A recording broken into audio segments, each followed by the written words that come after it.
It's so exciting. Macs are so exciting. They give you so much build up for everything they do. So thank you for getting together. So our group is Caitlin and I, and Paul, Eastman, and Talia. They're both mental health master's students. But they're at practicum site all the time, so we could, like, either in class, because they've got a lot more classes and stuff. So we figured we could meet and do that. So as far as our role, we're all in the class with Dr. Osborne, the Consultation organization. And so we're learning how to consult, so we're coming to you to learn some of that. I've talked to Emily a little bit, understand the broad picture is distance learning, not so much the specifics of what we're doing, but some of that. Confidentiality-wise, we'll have to share, obviously, with the other two people on our team, and probably Dr. Osborne on a couple things when we're trying to sort things out. But the actual paper in the class and what we share with the class is mostly just process of how did consultation go with you. It's not what was the problem, what was your end result, what did you give them. It's a lot of process and not so much that information. So do you have any questions on sort of where this information goes? Nope, she knows us. Yeah. So I just wanted to make sure, and I wanted to just make sure that you kind of understood, like, this doesn't go out to the whole class. Like, the class is going, what are they doing over there? It's more like, how did you interact with them, and how did you discuss some of those things? We expect it's probably 4 to 6 weeks. It may be, I think the paper's doing exactly like 4 weeks from Monday. But that may just be like that part of the paper and that process is done, and we may not have the complete thing. But definitely by the end of the semester, whatever we agree on is sort of our finished product, we expect to have something written to you guys. So like I said, we have an understanding of it. You want to? Yeah. We kind of made some notes of what we thought we'd try to cover when we were looking at our. There's 10 points in this process paper of hitting different things. So even just with some of the questions that we wrote. We'll just give them a broad idea of sort of where we thought today is kind of going, and then we'll let you guys fill us in on the gaps. So, like, should we kind of just... Yeah, I would just state all of them. Okay. And then we can kind of go back to... Yeah, so for our project, we just had kind of a few things that we wanted to clarify. So in terms of the distance learning, how would we define the organization that we're working with? Like, would it be just a career advising and counseling, or like a distance committee? Like, what would be the organization? Can I ask a clarifying question? Mm-hmm. You guys keep saying distance learning. Are we talking about distance counseling or distance learning? Or distance services. Because we provide distance services. So that's what we have to sort of decide what is going to be the problem that we're going to look at and what we're going to evaluate in either the distance services and how they're being provided, how that could change. So I guess it's more the distance services, but it could be distance counseling, but I think we're more only doing distance services now. Well, I guess advising. I think it would be distance services as a broad term. Yeah. I just want to clarify. Yeah. Yeah. And I think that's where it gets confusing. It's like, we're not doing distance counseling. We're not doing distance learning. We hope they learn from it. But distance advising, distance services is definitely the best. I mean, we refer to them as distance learners. That's what the university refers to, someone from a distance who's taking classes, enrolled in a program, but not taking classes on campus. So they would refer to those students as distance learners. Okay. So back to your question, Caitlin, can you maybe just say that one again, since we went off on a... So would we... Just who is the organization, or like we're supposed to go and say we're working with this group. So would we say it's more the Career Center staff, the CAC staff, or is it some of the distance committee? I know there's a distance services. Who are you consulting with? Yeah, who are we consulting with? And say the Career Center, and specifically you could narrow it down and say Career Advising and Counseling Department, but I would just leave it with the Career Center. Yeah, there are people that do work on the committee that are not from CAC. Right. So. But today you're consulting with us. CAC. Yeah. And then you're consulting with us. Yeah. Well, that's what I was speaking on behalf of the Career Center as a whole. Yeah. Okay. Let's say Career Center. We just want to make sure we're encompassing the right focus, because there are so many people in this building, and you don't want to either include or exclude depending on what your focus is. Okay. What would you define as the primary problem or the gap with distance services, distance advising? I guess I'll give my opinion, and these are going to be opinion based. The staff, having the staff to do it. As of now, I think we could do a good job of handling it, but it's summer. When we have an intern, it's a lot more helpful to have that assistance. But if we had an actual full-time person who their focus was a little bit more distance, I could see opening that up to so many more students and marketing to so many more students. Just expanding that. Yeah. There's also not a lot of precedence for how to do distance services in the context of what we do. There's not a lot of legal language around it. There's not a lot of other places that even do it the way that we do it, or consistency among other places. So it's really hard to benchmark and figure out what the best way is when there's not a lot of information, consistent information, because it is kind of a new thing. You know, I mean, it's been around for the past probably 10 years, but like in the course of history, 10 years ain't that long. So it's still kind of a developing field that there's a lot of ambiguity around. And just within, to piggyback on Amanda, one of the things we had done was benchmarked, and I brought the chart of just distance services offered by other institutions, and the majority offer distance services on an as-need basis, which is what we have traditionally done, is kind of as needed. There were only about a small percentage of programs that have a formalized program, which would look more, which could look different, but they would probably have a dedicated staff person. And then there were 4 institutions who we talked to who did no kind of distance services. So I brought this for you to help with your report. That'd be great. And also brought just our findings of what Florida institutions and U.S. top news institutions were doing in terms of distance services. So you can always look through that too. Yeah. Okay. But yeah, I would definitely agree. Staff, I think while we were writing our proposal for distance services, that's kind of the piece where we get to on staffing and who is going to staff that. I think what we've been doing, and just to give you a history too, our document critiques, the resume, cover letter, personal statement. In the past, we had put those out on desk, and career advisors were responsible for critiquing those. We kind of moved away from that as we got busier on desk, less downtime on desk. When you're going to critique another, resume. So kind of moved away from that and have been doing it more electronic and just doing the resume critiques via career mail. And we had Liz as an intern, and so she managed that. But if we don't have an intern, it's really CAC staff responsible for that. So again, goes back to staffing. There's only so many hours in a day, and when you have students walking in the door, that really feels like your priority. With distance critiques, it can take twice as long to do those, depending on how you're doing it. And we have a variety of ways that, to my knowledge, we've done it in the past and how it's done now. I think our preferred method is to use track changes in Word on documents, and this is just part of the distance services, but that takes a long time. So we've also had, and I wasn't here for this part, but there was an application where you could look at the document and talk, screener, where you would actually say your comments, or we can print them out, write on them, scan them, and send them back. But the process is generally a little longer, if not a lot longer, than what you would do with a student on desk. So you're talking a lot more time that an individual will have to spend doing those responses.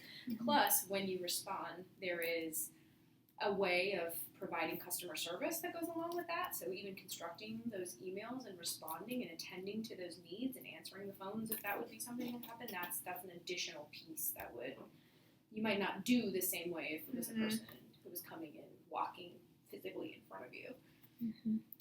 I think the other piece about distance services that might be a problem or gap is that sometimes we don't distinguish between who is really a distance learner. And so in Career Mail, we have alumni who use Career Mail who, yes, they're from a distance. No, they're not a distance learner. So I would say the majority of a lot of our Career Mail resume critiques are alumni and not necessarily true distance learners. And in the summer, it's students who aren't distance learners, but they're not here they're right now. Home for the Right. summer, and so we're still going to work with them. Right. So I think within distance, you have these sub-layers. You have true distance learners. You have alumni who we serve, but they're not here, so we're still going to serve them through Career Mail. And then you have students who are not distance learners, but are not in Tallahassee. And then to throw another wrench in it, you also have employer relations doing resume builder, and a lot of those students are either at a distance sometimes, or they could be here, but their critique is being done virtually. So our proposal that we started to write and work on was specifically for just that distance learner. There's about 2,000 true distance learners.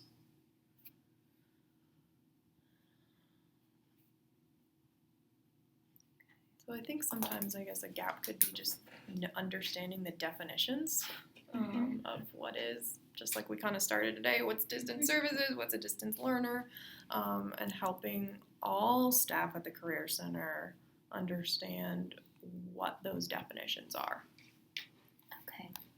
Okay, so I have determining who is using the service or who's your audience, and then also describing, making sure that there's a good understanding of what each of those categories is.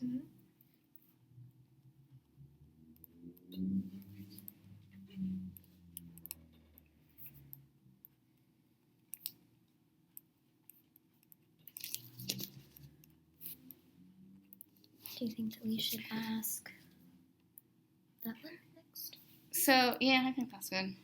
So, can you help us? I mean, we know a little bit more than Paul and Talia are going to know about how the organization runs, and you gave us a little bit, but so with give us some understanding of the organization and sort of how this gap, I know it impacts all of you because you have to pull time away and substantially more than if somebody just walks in and you give them some comments and they leave.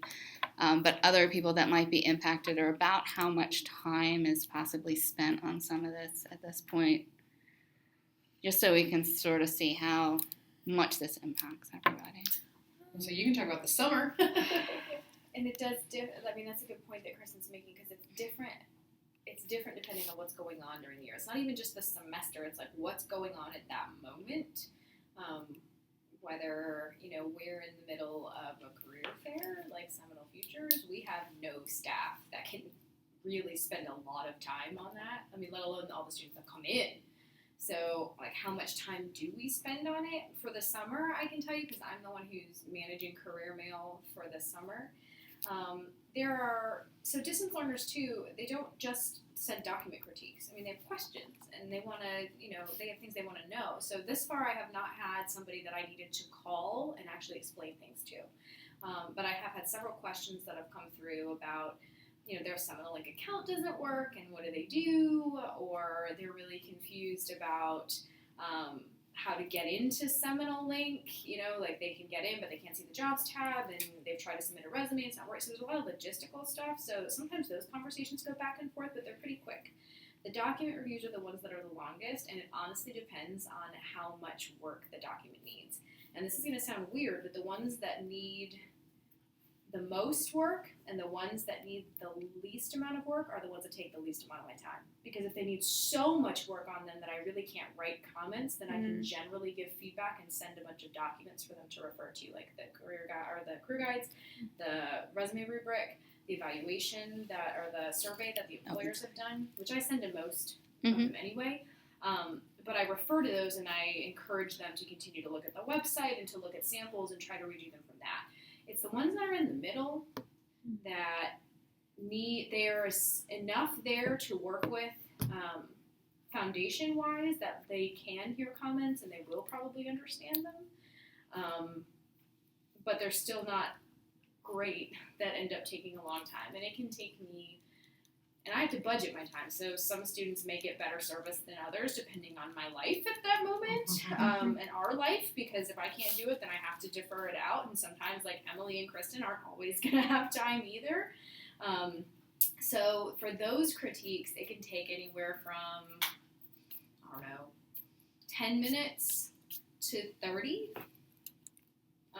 Because if it's going to take me longer than 30, then usually it's has enough problems that I really just say, here's some general feedback and look at something else. But per week then, how many of those do I get? Sometimes 1, sometimes 6 or 7. I was surprised at how many come through. And they come in at different points in the day, so sometimes I end up waiting a little bit longer too. So how much of my life do I spend on that a week? I've not tracked it. At least an hour to maybe a little longer than that. Hour and a half, 2 hours, just with the critiques. And I remember in the fall when, fall and spring, during Seminole Futures, when the intern had done them, I remember just seeing them build up and build up and build up, and that can sometimes, it's hours. It's definitely hours. Yeah. I mean, that's a reason why you could make this a position, especially, and this is only the people who are aware of it. Well, and that's us not doing any sort of extensive outreach. Yeah, nothing. I mean, we've surveyed distance learners. We know what they would like help on. We know their preferred, method of communication. We did in the fall reach out a little bit to distance students and let them know about the flyer that we had made, just about our distance services for them. And I think we saw a little bit of an increase, and some said, oh, we noticed that you have services. I mean, over our time, we've worked more with the Office of Distance Learning. They have a direct link on their website to our distance services page on our website. Before, we didn't have that page on our website. So, I mean, that's there. I think as a bigger picture, to answer your question, how it impacts the organization. I mean, we do have a committee that consists of myself, Amanda, someone from ERRS, two people from the EL team, because there are services, that we provide from a distance that are going to impact them, like mock interviews. So Skype and phone mock interviews have always kind of been available to distance students, and so that's listed on here. I think there's certain career liaison areas that have a higher number of distance students in them, just based on what major. So like criminology is a high number. There's several master's programs. So I think those liaisons might have more contact with distance students than other staff might. And so I think in general, you have to think it's not just distance learners, though. The distance committee is really kind of geared, yes, distance learners, but we also, an alumni is at a distance.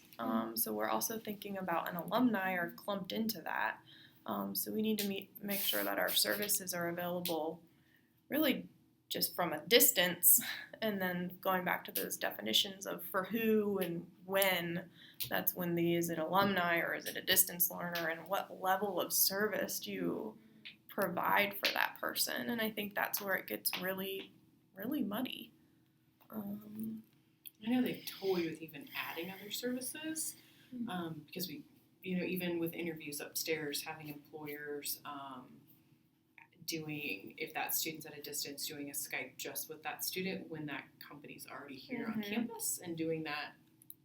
So they've toyed with a lot of different ideas, and some will do it, but we don't try to, again, advertise some of these things, because it would open up a can of worms that I don't think we're quite ready for yet. And we have a new programs committee, so anytime there's a new program in the Career Center, it's run through this committee, and usually there's a bit in the program proposal about how this could impact distance learners, or how alumni might be able to utilize that program. So I think in my time that I've been here, I've definitely seen that shift where before on the new programs committee, I don't think we talked as much about, would this impact a distance learner? Do we want to make sure that someone from a distance could utilize this program? Whereas now I think that's happening more. And usually, like an example would be, you could even think about Employability 101. I think when that ran through as a new program, the question was, well, can we get those on video so that they'll be available online so that a distance learner could potentially see them? So I think just a more broad, when we're thinking about our services, more commonly staff will say, well, what about distance learners or someone who's not in Tallahassee? So it really does impact all areas of the Career Center. I think you'll just see career advising and counseling area doing some more hands-on advising, resume critique. I did pull, we do track in our annual report the number of distance critiqued documents. So you can take this with you too. And the annual report might help you just with more of the overview of the organization too. Yeah. Okay, that'd be great. Sounds great.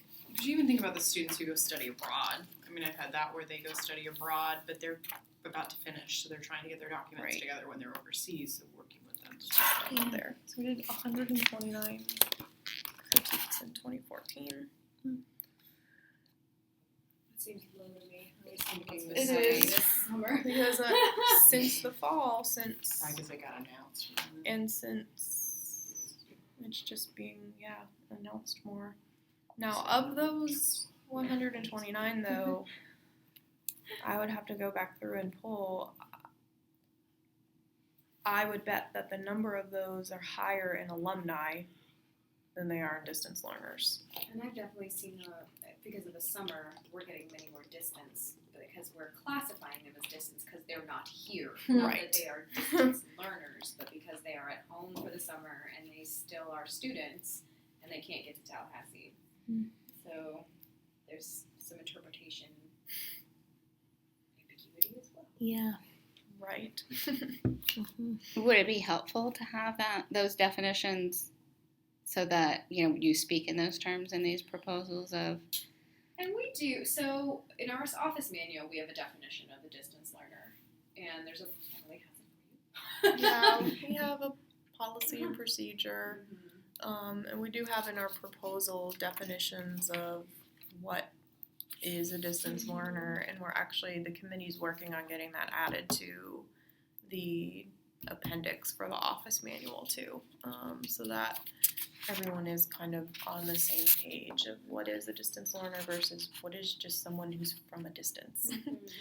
And I think the bigger question is, do we serve everyone from a distance? And if we Or do we how make sure much? that we provide our services to distance learners who are also paying an activities fee? So that's one of the things that we have in the proposal too. Yeah. Well, and at what level? And I think it's really standing You out guys for our can keep unit this. because we provide both career advising and career counseling to students at Florida State University. But especially with counseling, there are a lot of legal issues with practicing counseling via technology, whether it's phone, Skype, computer. There are security and confidentiality issues, and every state has different laws about how you can practice and where you have to be licensed, if you have to be licensed, and how you practice with those people. So are we even able to do those types of counseling sessions? And so far we've been like, we're not even going to go there yet. But then there's the question of advising. Well, then can we do advising over the phone? And there's not a lot of information on if there's any rules or regulations on how that's done. So now for us, we don't even have the people at this point to be able to do it. So, but if we somehow did get the staff, then these other questions of, well, then to what level, what kinds of services, how far do we go with this will also be coming up. Right, like which assessments could you use? We could use the SDS because it's in a portal, and so you can log in, so I wouldn't need to attach an assessment in an email and send it to someone. So you could do things like that, but we couldn't use the CTI in distance career counseling right now. So What kind of technology is okay? What level of security of that technology is important to secure? I mean, like, there's just a lot of things that go along with it. If and when we get the staff to actually be able to do it, it has to be feasible. And we talk about a lot of the ideas that we have, and so you can take this copy of our proposal. Just, I would ask that you don't share it, really. I mean, you can use it in your paper, but I just, because these aren't things that, I mean, it hasn't gone through the new programs committee. So just keep that in mind. Like, these are not things that we're doing right now. This more would explain to you some of our hopes and goals for if we could move forward, and if we did have staffing, and we'll give some good information about the process of how we would do that and how we've been thinking about doing that. We would use Simplicity to set up appointments, so you can read through this.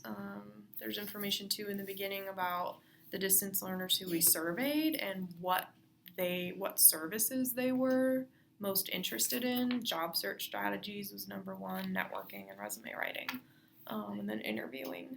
So this just might give you some other ideas, things that we've been thinking about. Okay. And so as far as like a product that you would expect, or do you have any ideas sort of what your expectations are of this?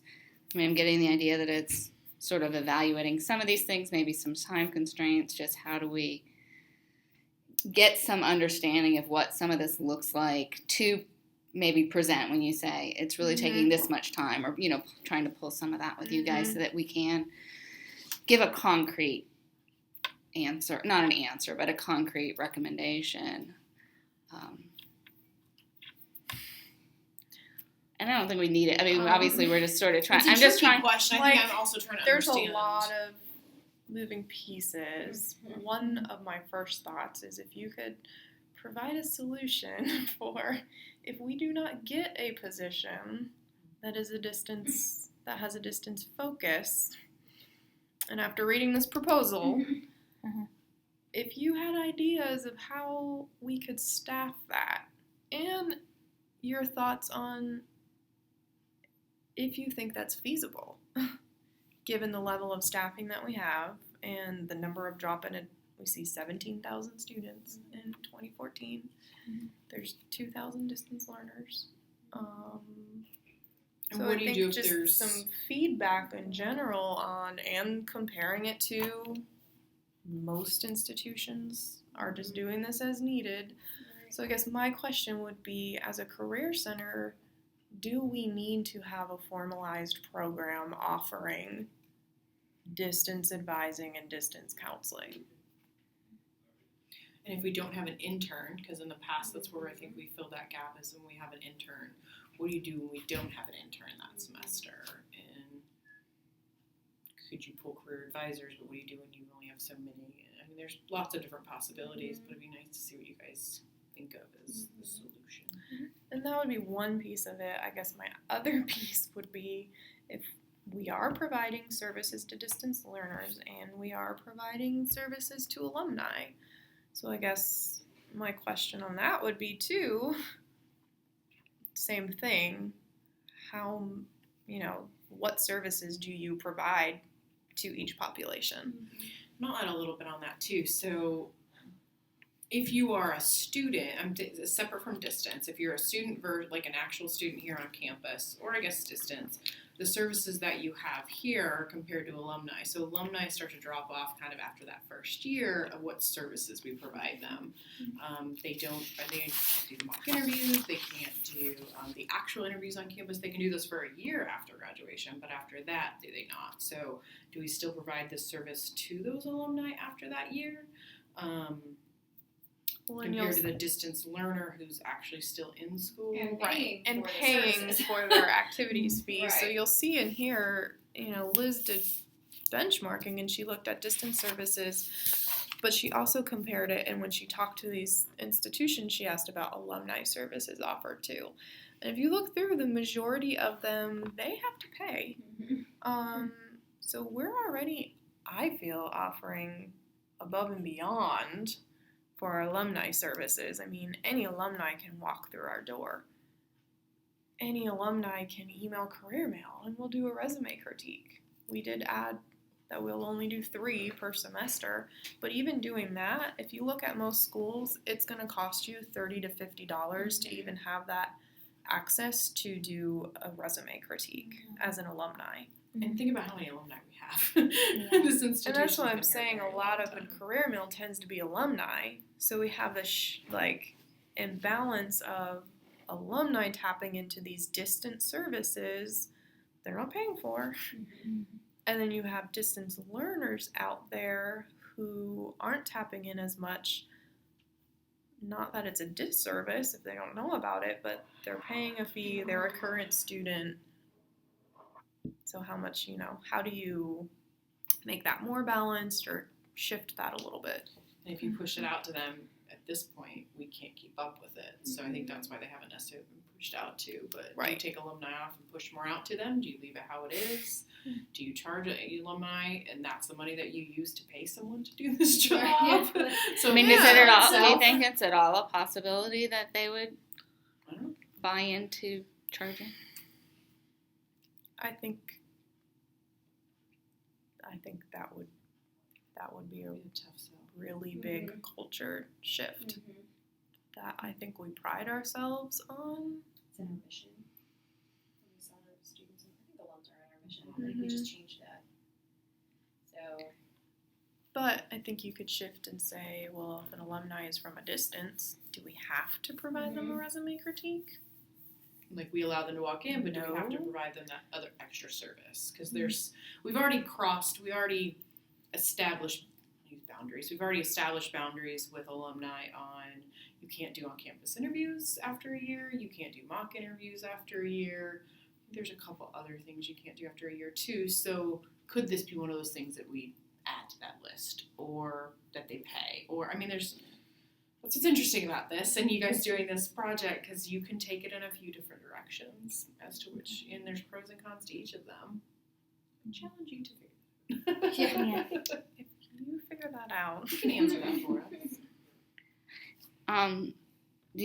Is the mission statement just online, or is there something specific? It should be in the front of the annual report. Okay. But I also think that we're revising some of that. So I don't know if that language is going to be the language here in the next couple weeks. Okay. But for now, you can use that one because I don't think it changed dramatically. I don't but I even thought think they added I think it was the That's what I vision. said. I thought they said they were going to add it though. Students and They're going to add the word Students, students to alumni. one of the part 2 of it was one of those farther down pieces like vision. I don't remember. So I have another question about definitions of students. So we have Florida State, Tallahassee, Florida State, Panama City, Florida State, Panama. Oh. And so which of those students are really considered distance? Because I've had students show up and say they were told to drive here from Panama City because they weren't far enough away. And they did. And I was like, not the rationale. but it was just, I mean, I'm sure maybe it was like a teacher assignment even or something. And I was like, okay, I don't quite get it, but let me make sure you get a parking pass and you don't get a ticket before we do anything else. So But I just sort of wonder where that's another layer. So you have FSU students who are taking classes on campus. You have Panama City students who are taking classes on campus. So a Panama City student who is attending classes at Panama City is not defined by the university as a distance learner. Are they at a distance from Tallahassee? Yeah. Are they, by definition of the university, a distance learner? No. Same with Have we been overseas, serving I them think. as distance students? Yes. So just like we help alumni who email career mail, a Panama City student who emails career mail, we're going to help them. Same with study abroad, Career correct? center. Yeah. I think study abroad is the same, or the Republic of Panama, Right. that branch that people don't always know about. But then even the branches, or even if somebody chooses to do a different type of study abroad. I think So they can we've help as well. had a class this summer who they were supposed to do their critique, and I think a couple, maybe they didn't do it yet. I heard about it though. So maybe this was the one person who was told to drive over. Oh. But we've definitely worked with plenty of people from Let them Panama know City. that's not true as well. If that Doing happens resume again. critiques. Never ask them to drive. I mean, really, I would just. And I was just kind of like, all right, you made it. We'll do everything. You can stay here and use our computers and print and log in and out and do what we have to do to get it done once. And it was just, but I was like, oh my goodness, I can't. Yeah. I don't know where the misunderstanding was with this because I was pretty sure that wasn't the case. But I was like, let's get a parking pass so you don't get a ticket. Yeah.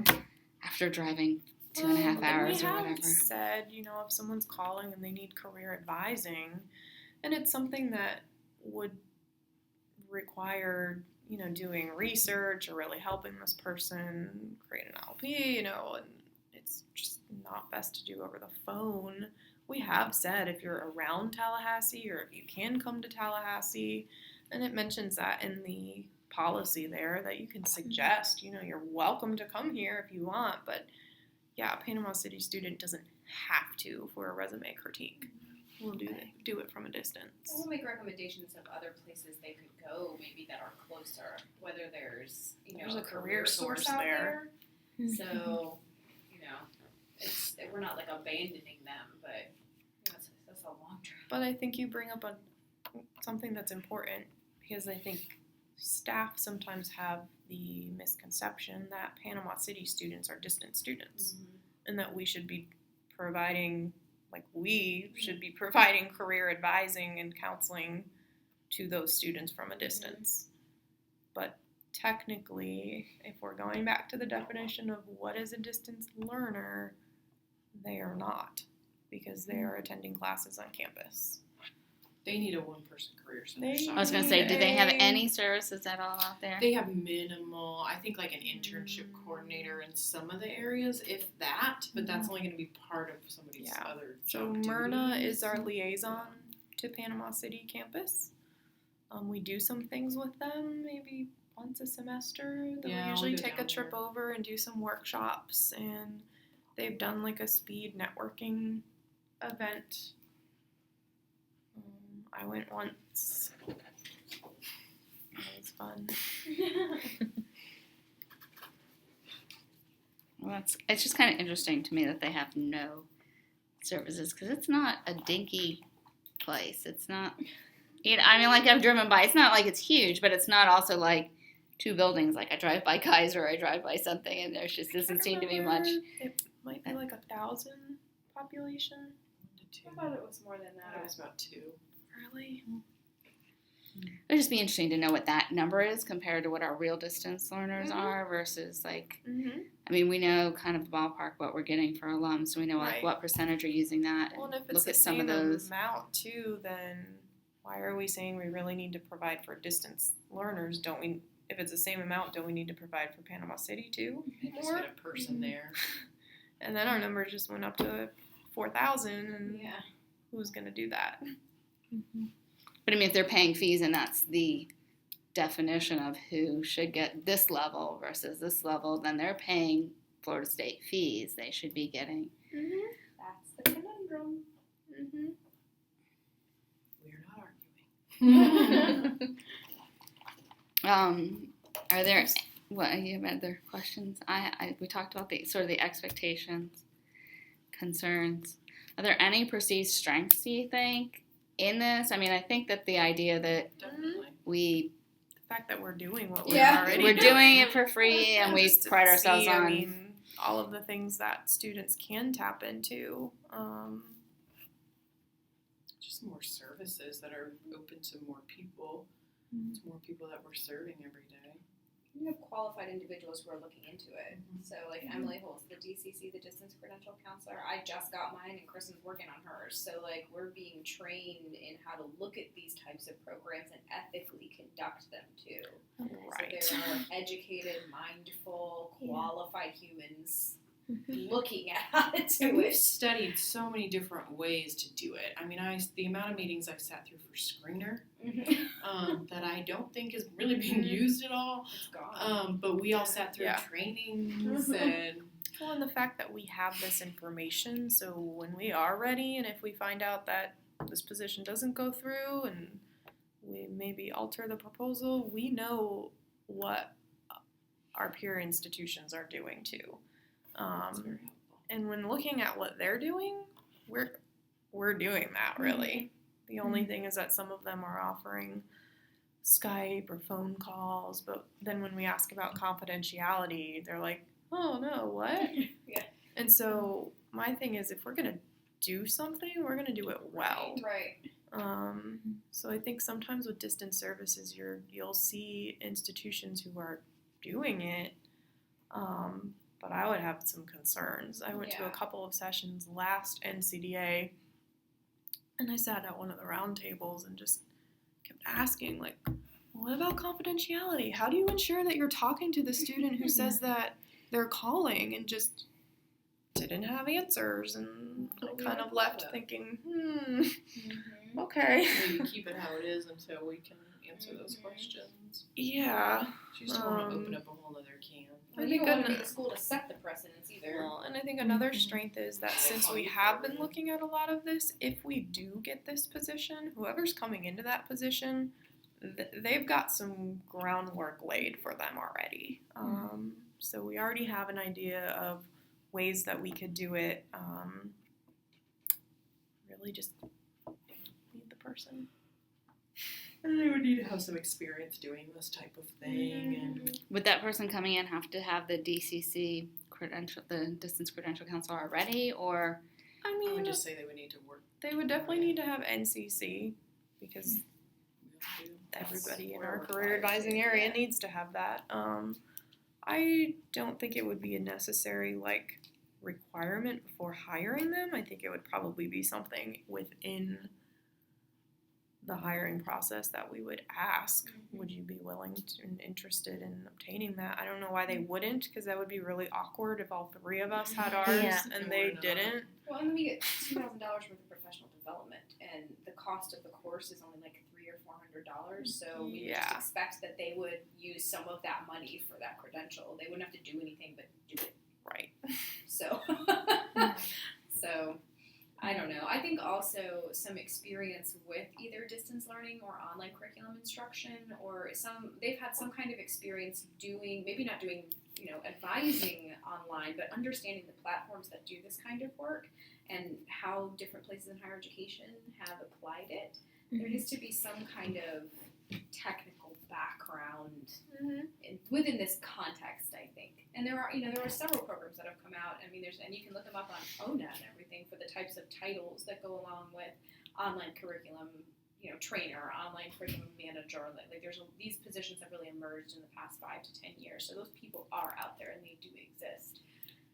And this online thing is not going away. It's definitely just continuing to grow with new generations wanting to do school from home, whatever that might be. But there's the online distance learner is definitely just increasing all the time. So as a career center, I think it's crucial that we continue to keep up with that, because the trends are just showing that there's starting to be less people in the classroom and more people online. You're seeing it with even programs like Becker who want to do in-class prep for certain exams. No one wants to do it. They all want to do it online. So we've got to keep up with that too. We got to keep up with those trends, which I think we're doing.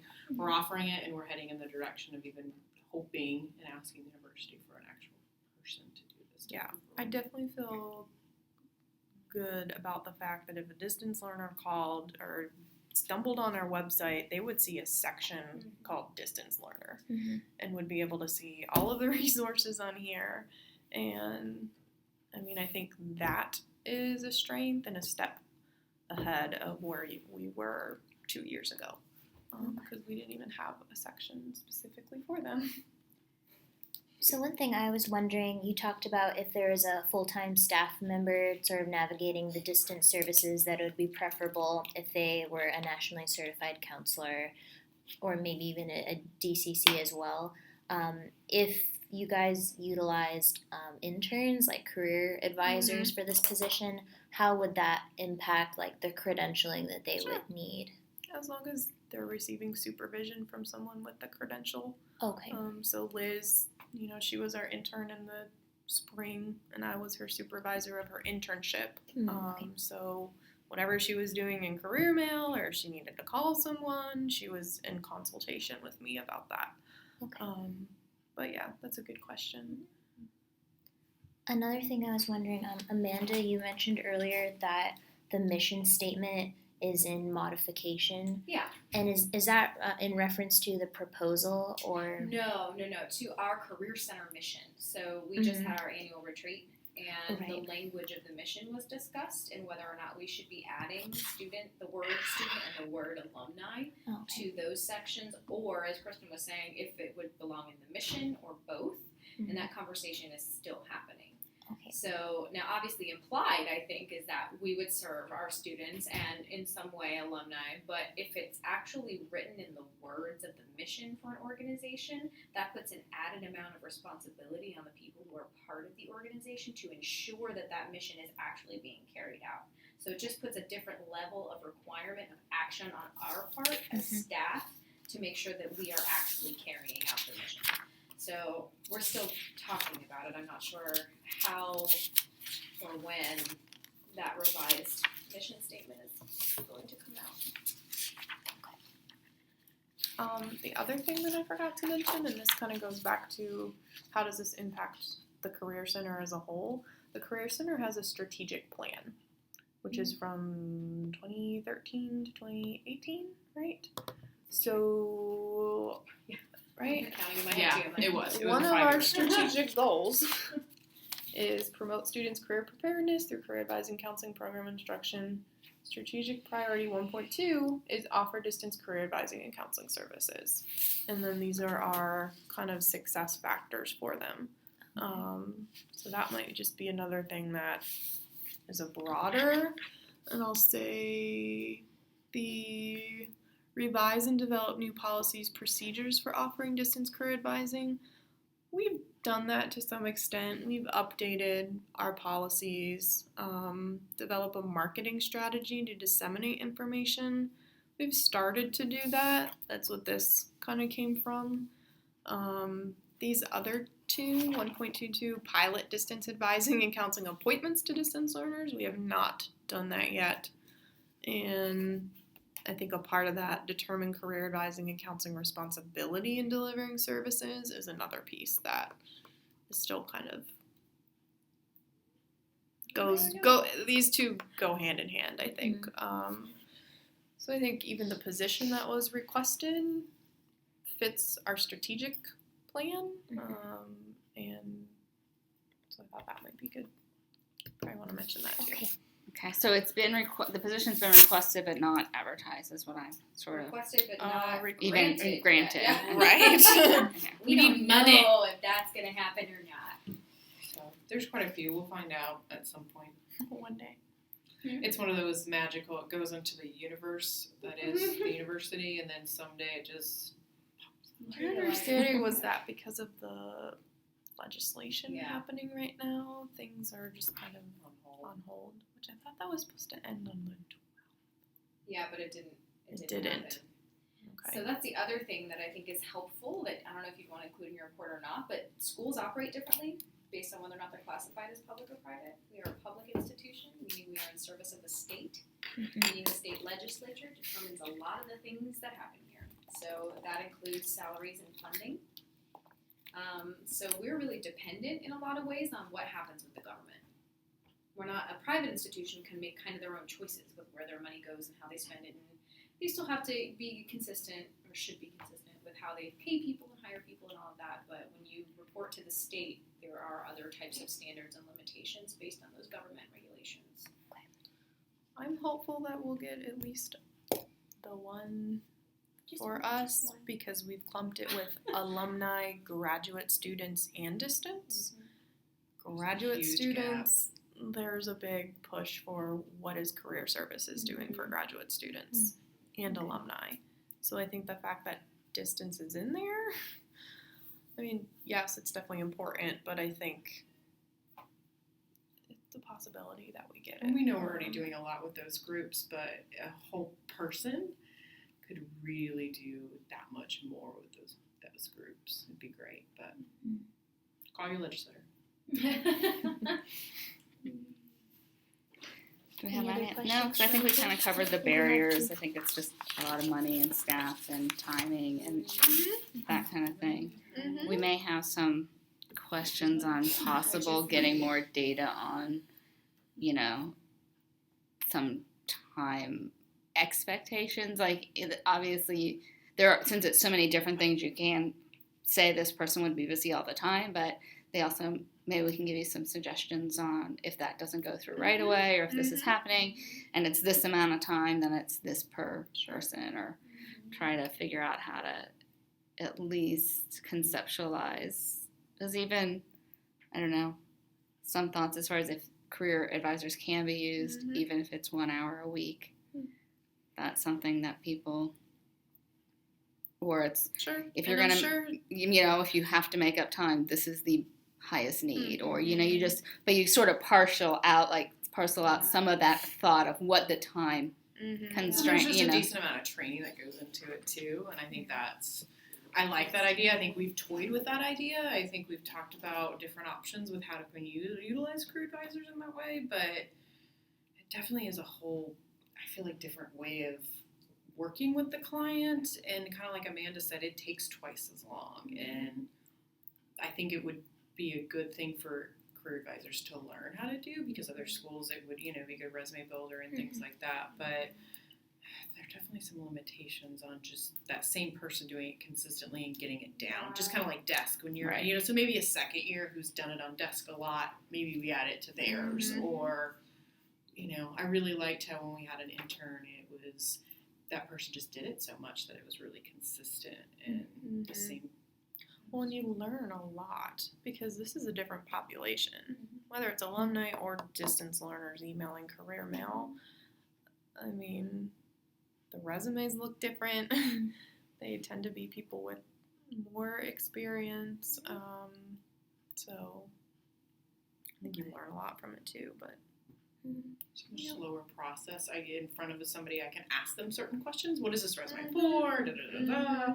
You bam, bam, bam, let's get this done, where it can go back and forth and back and forth. And So maybe there could be some improvement in what we're requesting from them from the get-go. Just, you know, like possibly if it's going to be a little more streamlined, and even if they just send that question, there's something we send back and say, this would be super helpful, so we're da-da-da, just what are you using this for? And just gets a little bit, that might just be some way to make it a little more consistent even in what you're doing. I don't know. Yeah. Yeah, any ideas for the current process? All's here soon. It's so soon. I tell them all when they're in there and they're like, a lot of them have been lately like, I'm graduating in December, and I'm like, I challenge you to come in all summer long when we're not. I say, it's my challenge to you, and it's also my gift because we'll be here, so I challenge you to use us. And they're like, okay, and I'm like, no, this is the goal. You're not fighting with 40,000 people in the 3 weeks from the day we come back to Seminole Futures, so. It's so fast that it comes so fast. Some of them say I'll be back, but it's like I put it on them. Like, this is my challenge to you, and I would love to see you every You like week. pull out a picture of when it's really busy in the waiting room, like people are standing, and you're like, do you really want to come when it looks like this? Or now during the Or summer? when you can't park and there's people in that new dorm. Do you really want to have to park on campus? Oh, I'm looking gosh, forward the to new that. dorm. All right, well, we'll share this with them. I'm sure they'll have some questions. They're not as familiar, so they'll probably come up with something really good. We've assigned them some of the more privacy kind of things to look at. I mean, we kind of had to break things up, and so it's like, well, you guys can easily find, like, some confidentiality and privacy, just what the university says, what other universities say, and just sort of pulling some of those further things. So Well, that's why we all have a disclaimer on our email signatures, and it's on the career mail one that, because we're going back and forth on career mail, and that's not private. That's right. Well, other states even have more stringent laws. So, like Virginia has very strict laws about what's considered confidential and not. So, like, we can put on our disclaimers in Virginia that this email is confidential. We can't do that down here because emails are considered public record when they come from a public university. Yeah. sunshine law. Love it. So, and then you throw in the distance learner who may have the expectation, because they're in a different state, that their emails are confidential. Yeah. Well, then when we cross state lines, what does that look like? What does it imply? Anyway, lots of things for you guys. Yep. In 4 short weeks. That's okay. Anything you got will be helpful.